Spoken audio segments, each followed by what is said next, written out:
Hello అండి అందరికీ ఈరోజు వీడియో ఏంటంటే గుడ్డు కారం చేయబోతున్నాను నేనైతే. దానికి కావాల్సినటువంటి పదార్థాలు ఏమేంటి అంటే ఫస్ట్ అయితే మాత్రం ఎగ్స్ని ఉడకబెట్టేయండి.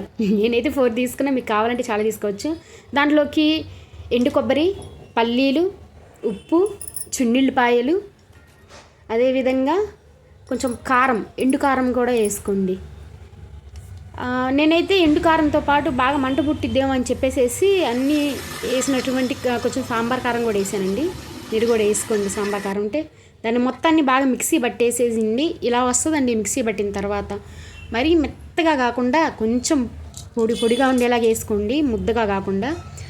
అదేవిధంగా మనం ఆ గుడ్లు ఉడకబెట్టిన వాటిని అయితే పైన పెంకు తీసేసేసి మనం అదే ఆ కడాయిలో బాండి పెట్టేసేసి నూనె పోసేయండి. దాంట్లో ఎంత కావాలంటే అంత. దాంట్లో మనం ఉడకబెట్టినటువంటి ఎగ్స్ని వేయించండి అండి. ఒక 2 మినిట్స్ వరకు బాగా వేయించండి.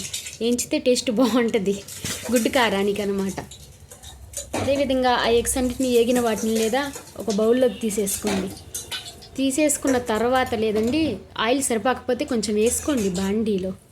దాంట్లో కొంచెం మినపప్పు, ఆవాలు, అదేవిధంగా జీలకర్ర ఇవన్నీ పోపు పెట్టేసేసి దాంట్లో బాగా పొడుగ్గా కోసుకున్నటువంటి ఆనియన్స్ వేయండి. కరివేపాకు కూడా తగిలించండి. దాంతోపాటు అవి కొంచెం మంచిగా ఏగేదాకా వేయించండి. వేయించిన తర్వాత ఈ గుడ్లు ఉన్నాయి కదా, ఉడకబెట్టిన గుడ్లు దాంట్లో వేసేసి కొంచెం కలిపండి ఆయిల్ బట్టేలాగా.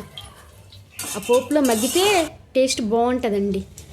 ఆ ఎగ్స్ మగ్గిన తర్వాత ఈ కారాన్ని దాంట్లో వేసేయండి. మనం మిక్సీ పట్టుకున్న కారాన్ని వేసేసి గుడ్డుకు బట్టేలాగా బాగా కలిపండి. కొంచెం ఆయిల్ అయితే తగిలించండి. నేనేంటంటే కొంచెం ఆయిల్ తక్కువ తింటానండి.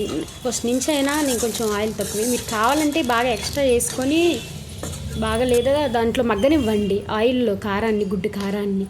ఫైనల్గా అయితే ఇలా వస్తుందండి. అసలు సూపర్ అంటే సూపర్ ఉంటుందండి. వేడన్న